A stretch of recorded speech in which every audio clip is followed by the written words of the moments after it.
Hey, I'm Will, And I'm Steven. and this is the Post P This is the Chronicles. Post Peak Chronicles. Hey, what up, say? Yeah. So, Steven, who do we have with us today? Man, who we got today? We got a Chula Vista mainstay, a Third Avenue local. If you're in Chula Vista, this is someone you probably already know. It's kind of a, I don't know if he's a living legend or not, but he's got a big name and big name for a big man. You know, in bodybuilding, there's only one big Ron, but in Chula Vista, there's only one big Ron. And right now, I'm going to introduce you to our friend Ron Pizarro. What's up, Ron? Hey guys, how's it going? Pretty good, pretty good. Fantastic, man. Welcome to Post P Chronicles. And like we say to everybody, man, where are you from? Where you grow up?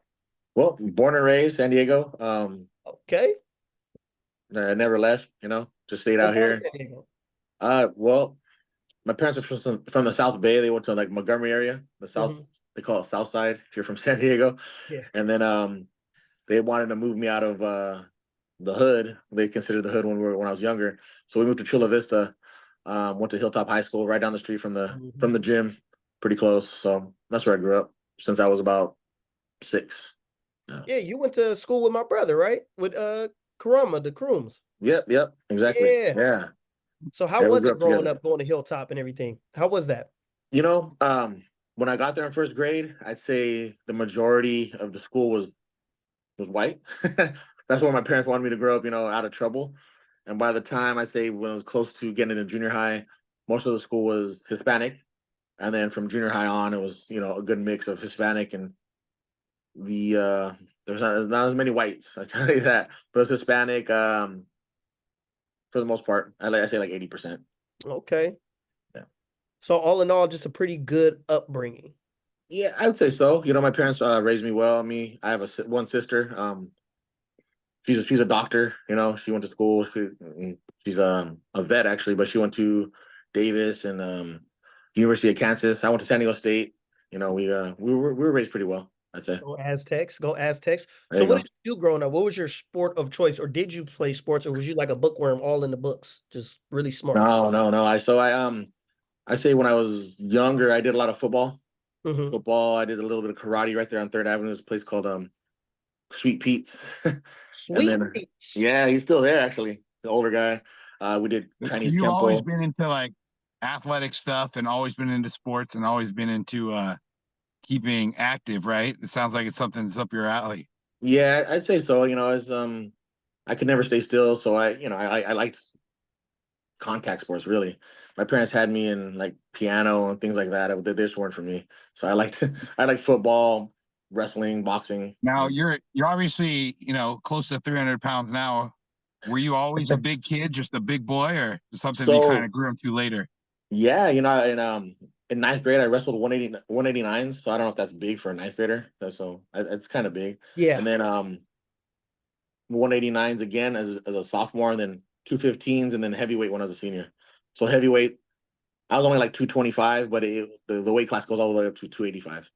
So it's pretty big. Yeah. Definitely on the bigger side. Yeah, I'd say so. I was a thick kid. Yeah, To say the least, right? right. I mean, Steven played football too, right, Steven? Yeah, I was probably in the 200s. Oof. Yeah, Yeah. yeah. Probably Yeah, always y'all athletic. big fellas. Yeah, always doing football and track and defensive line and There you all go. those things. But let me ask you this: so it sounds like good upbringing. You're doing sports, your family, good structure. Your parents kind of invested in you. If they're putting you in karate, they're putting you in football. You said you went to San Diego State, so it sounds like you were a model citizen growing up. For the most part, you know, I, I tend to, I got out of trouble because I wanted to play sports. I'd say Mhm. in junior high, I was hanging out with maybe the wrong crowd, and I was getting some bad grades. And my first semester playing football, they actually in the middle of like spring training, that's like, hey, you can't play ball for at least 6 months, 6 weeks. You don't have the grades. I was like, what do you mean I don't have the grades? I have all A's and B's and scholarship. They're like, well, citizenship, you have F's and D's. You don't go to class. I said, well, classes are easy to pass. I don't need to go to class to pass. Like, well, you need to go to class to play football. So I had to sit out for the first 6 weeks. So that was kind of like a wake up. Like, if you want to play ball, you want to play any type of sport, you got to go to school. So it kind of got me out of trouble, and it was a good thing. Definitely a good thing. I stopped hanging out with the knuckleheads, that I was hanging out with. So Right. So yeah. let me ask you a question. How important was, I understand that the football was important. I mean, but how important was the karate and everything to keeping you on the right track? I think you just spoke to that, but for those who didn't really grasp it, a lot of kids, just moving around and not really having a direction. How important was that direction on keeping you on that right path? I think actually, I mean, it was high school sports, that what kept me on the right path, out of trouble. If you want to reap the benefits of high school sports or any type of sport, you have to have the right academics. You have to go to school. So I mean, just went hand in hand. I couldn't leave school and then come back and think I could play.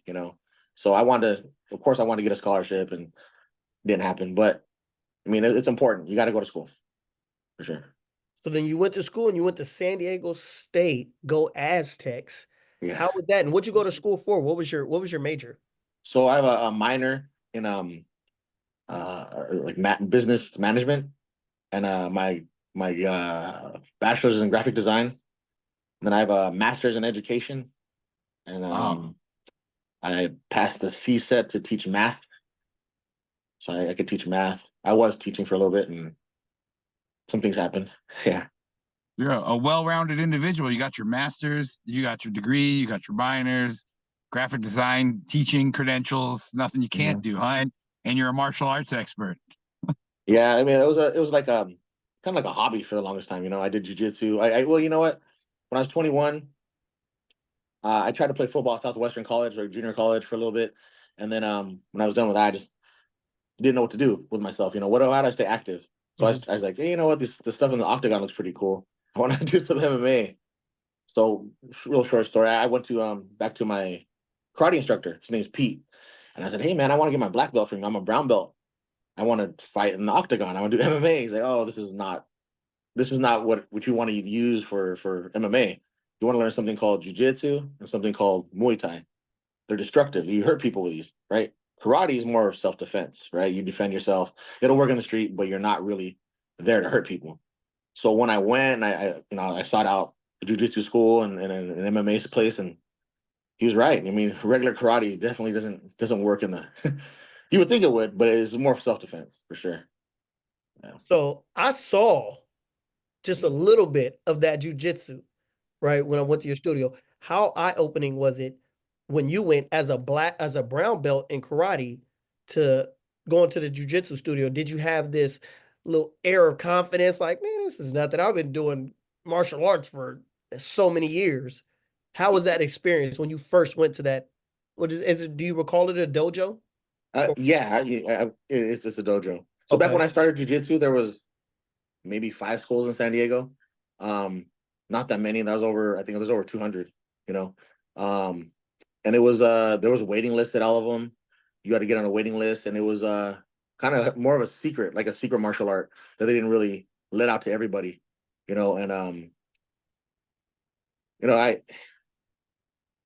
I sought out different schools. They didn't let me go because there was a waiting list, and then I finally found one right here in Chula Vista. It was Don Parch Jiu-Jitsu, and he's actually a sheriff, and he was a SWAT team guy, and he was a teams guy, like a Navy SEAL. So I learned under them. But when I first came in, they were like, "Hey," they thought I was a gang member, right? I was going to San Diego State at the time. He's like, "Hey, what gang are you from, homie?" I was like, "Oh man, why are these guys asking me this?"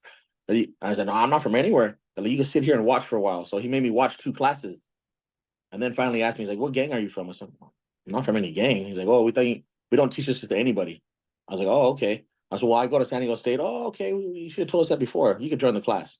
But they didn't want to let me join just because they thought I was a gang member at first. So And you were going to use it for violence, right? that's exactly what they thought I was going to use it for. Yeah. Now let me ask you this. What year is this? Uh, shoot, 2000, 2001.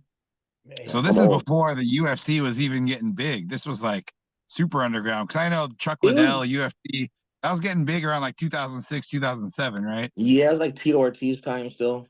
Yeah. Yeah. So Took barely, a little bit before you Chuck know. Liddell. Yeah. Damn. So you're here learning from some pretty tough guys, like you said, SWAT team, a lot Mhm. of things. So you took to it like fish to water. I'm Yeah, assuming I'd because say you know who you are so. now. It's similar to grappling. So I did 4 years of wrestling in high school, right? So you Right. have this base that you think like, okay, like you were asking earlier, how hard was it when you first joined? I was like, I'm in decent shape. I wrestled in high school, but in wrestling, you're kind of like just trying to pin somebody, right? You're always pounding away, consistently moving. In jiu-jitsu, your mind can't differentiate at first that someone's trying to kill you, right? You always think someone's trying to kill you, someone's trying to break your arm. So you're hyperventilating a lot, can't control your heart rate, can't control your breathing. So you throw. I threw up like the first week, like every day. I was like, man, what's going on? I thought I was in good shape, but your head can't control it at first. So you always have to tell people at first, like, hey, man, you gotta calm down. But it takes a while before you learn that. Stay calm. Yeah. So let me ask you, what was the transition to the jujitsu? And did you learn the other craft that he asked you to go to? I did. So I was doing MMA for a while. Hmm. Trained out of a place called Boxing Club Hmm. of Balboa. Then I followed my instructor. His name's Dean Lister. When I started trying to do MMA, and I followed him to it's called Victory MMA. But before it was that, it was a Throwdown MMA.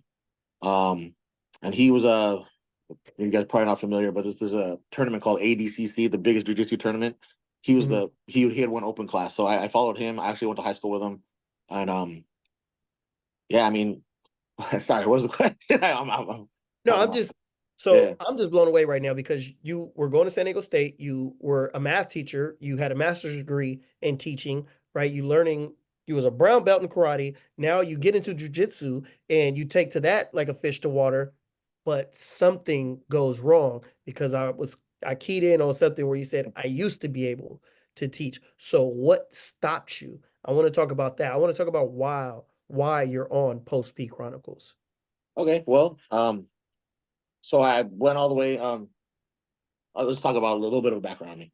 When I was in my 20s, from like 20 to 27, I worked at a bank. Worked at Washington Mhm. Mutual. If you guys are familiar with that, and then I Yeah. worked my way Prominent. all the way up to like a senior loan officer, assistant manager.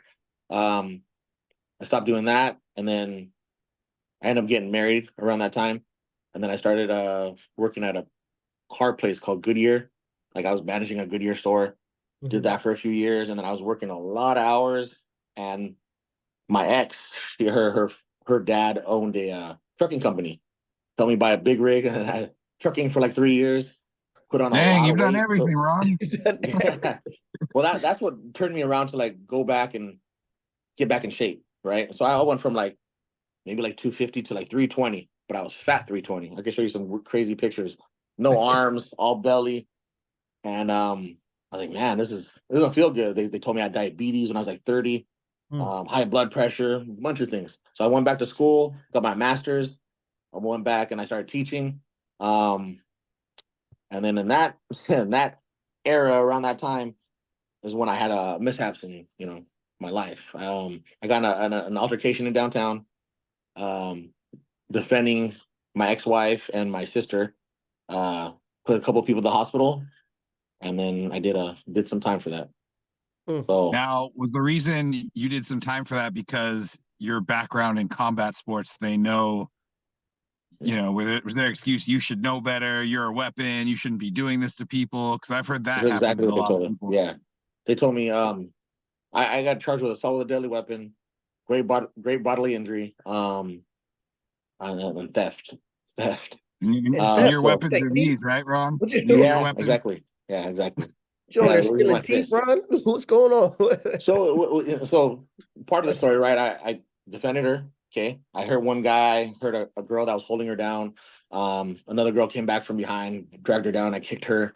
So I heard a few people Right. trying to leave. We ended up leaving, getting away. There was like five of them, five guys, four girls, and it was me, my ex-wife, and my sister. So we got away. But in the meantime, somehow they said I stole their phones because I didn't want them to call the police. So I got charged for five stolen phones. They said I collected each one of them and ran with these phones. I'm like, Did they okay. ever, I mean, did they ever have evidence you took the phones? No, no, no, they didn't. They just blamed me. So we're at the end of my trial. They said if I could either take the plea deal or I can go to trial and try to beat what happened. So my attorney said, look, if we go to trial and you lose, you're going to do 13 years in prison.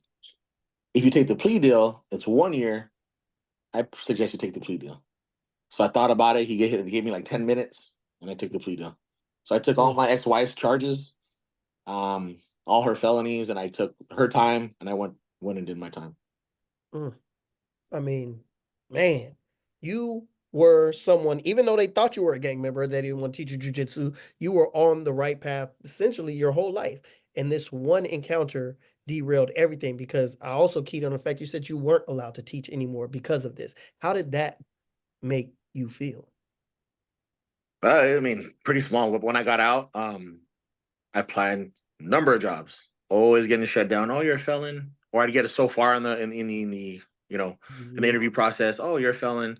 And I even disclosed it. So I started disclosing, hey, I'm a felon. This is what happened. I wrote a letter, and I got all the way to like at the end where they interviewed me and hired me at one school as a counselor. And then they told me the day I came in, they're like, you know what, unfortunately, we're not going to be able to hire you.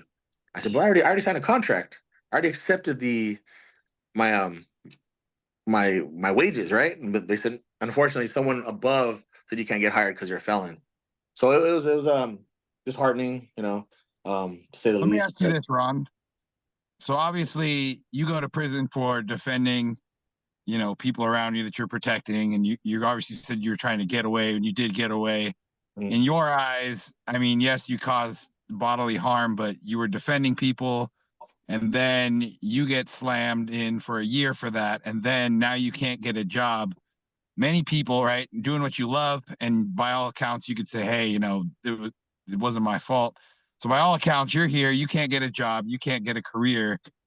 Are you bitter at this point? Are you getting angry? Are you getting upset? Some people would just kind of, relapse or whatever they're doing. How were you handling it at this time when you even got hired, you had the job, you show up and they're like, sorry, you don't have it anymore. Yeah. How do you process and deal with things like that? So, I mean, you just got to keep trying. You want to be able to support your kids. You want to be able to support your family. So I had to keep trying, plugging away, and I was fortunate enough to be. I had one of my students, or I wasn't the owner of the school, but one of the guys that I was teaching, he was a like a CFO of a cybersecurity company that worked for the government, like a contracting company, and he hired me to do proposals. So it was a pretty good wage. I made decent money, and I worked there for about a year and a half. So he pushed me through, even though I was a felon, and he got me like security clearance, where I was able to sit in meetings where I really shouldn't have, but he pushed me through, and I was fortunate enough to get like my foot in the door and make decent money for a little bit. So, I mean, that's kind of what got me on the roll of on the positive side. Yeah. All you need is a chance sometimes. It's funny. I mean, if anyone's out here is a business owner and you're listening, obviously interviews are important and getting ready to find the person you are, but your past doesn't define you and a mistake doesn't define you. And if they have letters and proof and they've obviously showed they've changed, I would encourage you to consider hiring them. Obviously, my experience with Will, one of the greatest employees I've ever had, my experience with Ron is everyone loves him. He's a great entrepreneur now, but I would say give someone with a record another look. You know what I mean? Because it's just, Yeah, we got to redefine the way things are looked at around here. definitely. So after that year and a half of getting back on your feet and feeling, like yourself again, how did you get into being Ron, the jujitsu master teacher? So in that time period, I ended up getting my black belt. It takes about an average of 12 years to get a black belt, 10 to 12 years. I received my black belt, was teaching at my friend's school, or one of my good friends. I got laid off from that job, and they gave me like a little bit of a severance pay, right? I used that, opened my academy. People are like, you should just open a jiu-jitsu academy. I said, I don't ever want, I like teaching, but I don't see, is it a lucrative career, like making decent money? It's something I like to do, but is it, am I going to make good money? I don't know.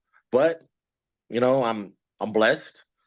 Um, we built, me and my partner, business partner, built this environment over here where it's like a family. I mean, you probably saw that when you came in. It's like Yeah. we're Were like you family over always here. in Third Avenue? My academy, yes. Where So you've I always been in the same location? yes. It's going on 7.5 years. Seven Mm. and a half years, I think. Wow. Yeah. So I originally um got that spot.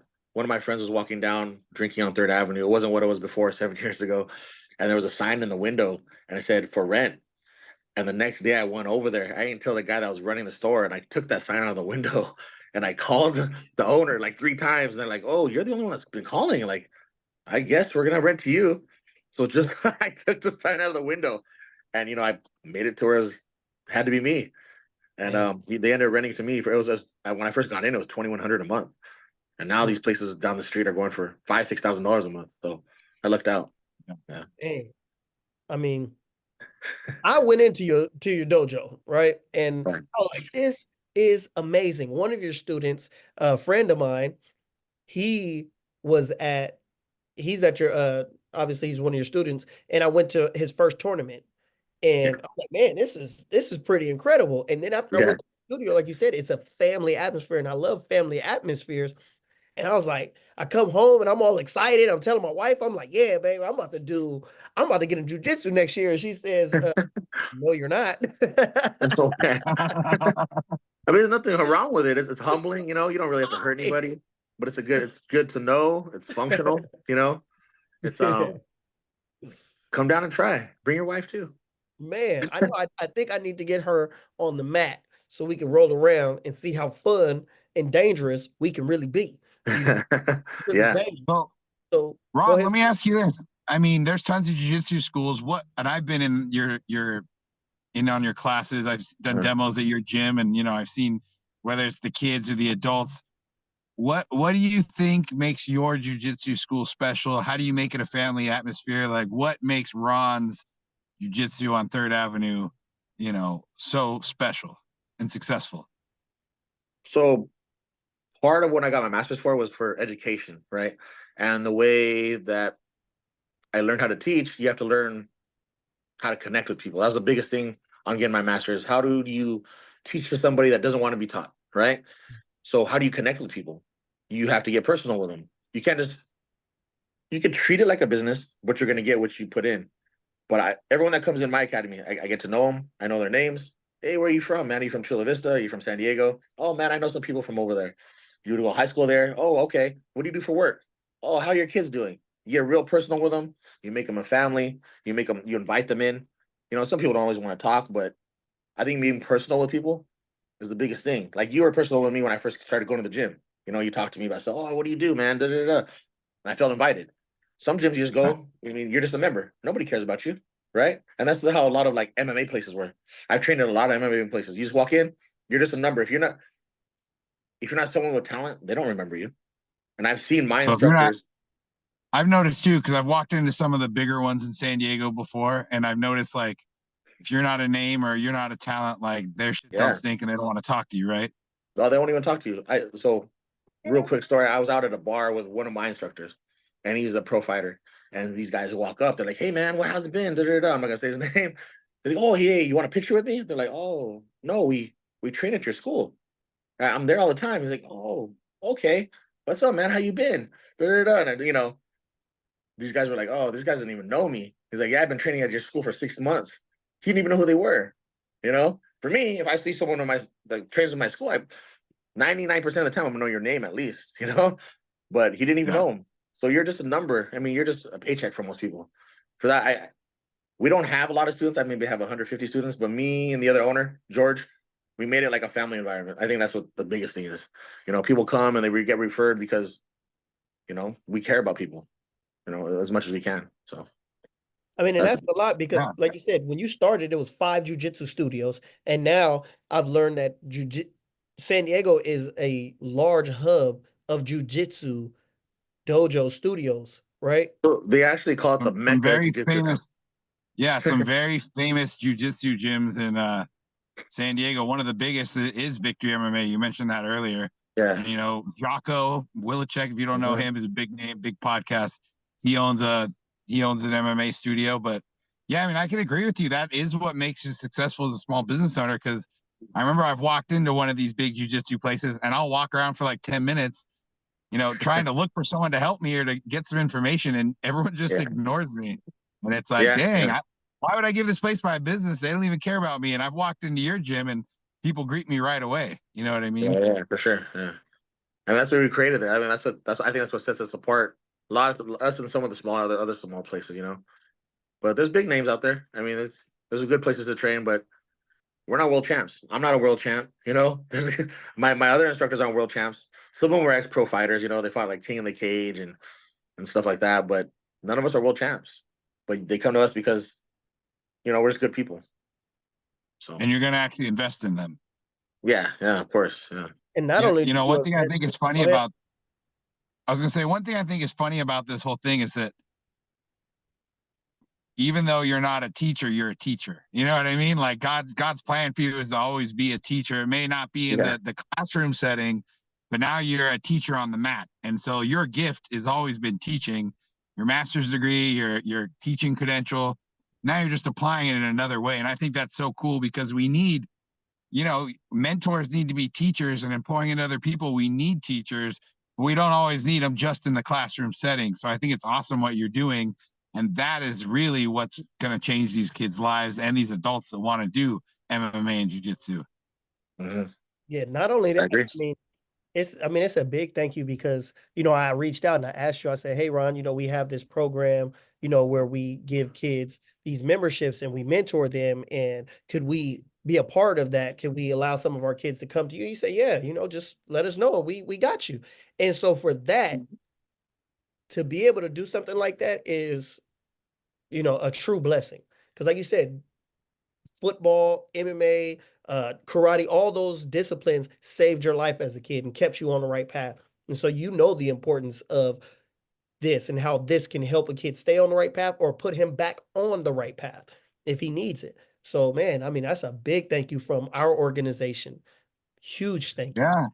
Yeah, And definitely. obviously, Ron, you being, like you said, your style of being a positive, almost mentor figure where you actually invest in these kids personally. I'd rather give a kid a gym membership to your gym than a 24-hour fitness. No hate on 24-hour fitness, but somewhere where the actual owner and the teacher is going to know their name and want to know about them. And I think that's what ultimately, we've learned that a lot of times the troubled youth, they cling to somewhere that makes them feel accepted. And a lot of times that's gangs. If you or our gym, they come in and they feel accepted, they're going to gravitate towards positive things. So that's awesome. And I'm super happy that you're part of our program because you're going to have single-handedly changing lives. And I love anyone that's on the same track as us. Yeah, I'm actually working on trying to get a nonprofit to help kids after school, do some after school programs. I know some of my other friends that own jiu-jitsu academies, they have like these after school programs where they tutor them in school and then they're able to do some type of jiu-jitsu or there's funding for it. So I'd, looking for something like that sooner or later. When you're ready, Man. we got people that can help you set up your nonprofit. Oh, I'm ready. that. Like I'm ready. Man, we're gonna put you in contact with Tanya. Okay. She's a part of Post P. She's one of ours. She has her own organization and she knows how to do nonprofits like that. She knows all the stuff. You'll have your nonprofit up and running by January or February if we Literally keep in contact with Wow. her. Literally. I'm ready. And then we just gonna keep doing the work, man, changing these lives, man, together. Yep. So Ron, obviously that's one way you give back. What's another way you give back and help out the community? Because your name obviously has a positive connotation to it when you're spoken about in public. I like to say I'm a good role model for not just kids but also for adults. We have a lot of I guess it's called Wounded Warriors, right? It's a program that's through my instructor's academy where he has a nonprofit and he's able to get these guys in. But a lot of these guys come to my academy, because they're able to come to my academy as well because we're part of like a few different schools where we could train at each other's schools. So we have a lot of these guys, ex-military guys, that when they first come in, they don't even talk. They don't talk. They're taking these meds. They're heavy on meds, and they're depressed because of whatever's happened in their PTSD, and within a year or two, they're off the meds. They're training with us. They're hanging out with us. We get to know them, and they become family to us. So I mean, I think that's one of the biggest things. Like giving back to like these guys that really need the help. We're not. I'm not giving them any actual medication, but I'm giving them a place an outlet. So I think that's a big plus for us. You know, there's actually a lot of them are like my brothers now. So we've been around for a while. I love that. That's cool. Yeah. And I'm sure you really realized how important you are in some people's lives. I'm sure during 2020, when you were forced to shut down, I'm sure a lot of people reached out to you and showed how important you and your school is to them and their mental health and their physical health. Yeah. So I mean, there's some guys who are really scared to leave their houses because of COVID, right? And they still paid. They paid for a year without ever coming in, without me asking. I said, hey, it's up to you. Whatever if you can afford to pay. If you can't, I understand. People just kept us on. Hey, we want this place to be there when we come back. So they paid full tuition. I mean, I went from like 150 students to like 70, but these other people that some people could barely afford it, but they're like, no, we're gonna pay because we still want it here. Mm.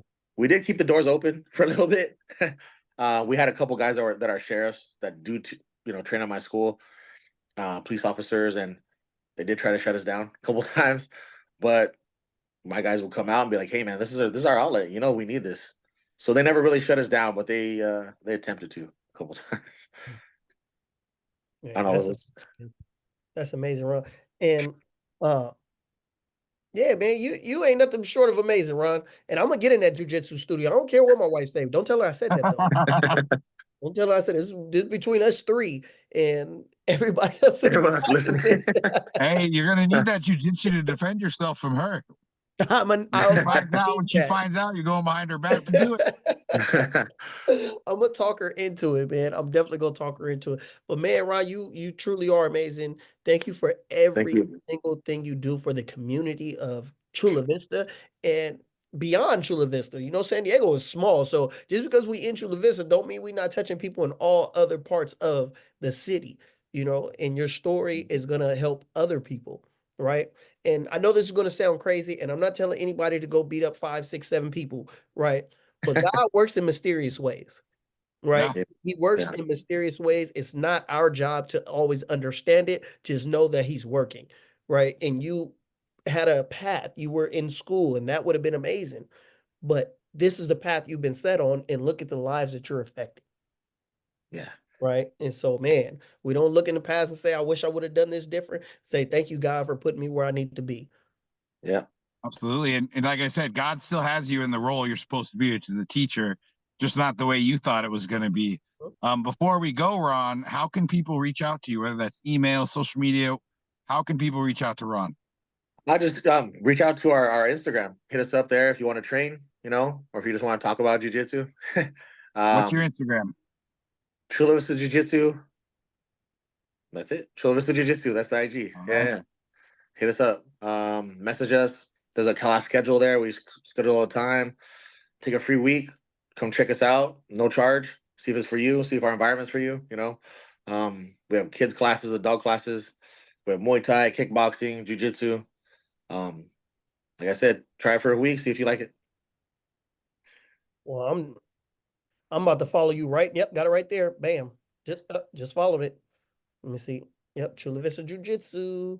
Got you right there. There you go. Yeah, we right there. You can't see it because it was blurred, but it's there. I did that. I saw it. We all know, man. Well, hey, thank you for being here, Ron. Thank you for being a blessing. Thank you for allowing our people to be a part of your community. And we will be funneling some of these young people into your life real soon, man. So thank you so much, man. Thank you. Thank you guys. Appreciate you guys. Man. Absolutely. Man, so once again, I'm Will. And I'm Steven. This has been the Post P Chronicles. Hey, what up, say? Yeah.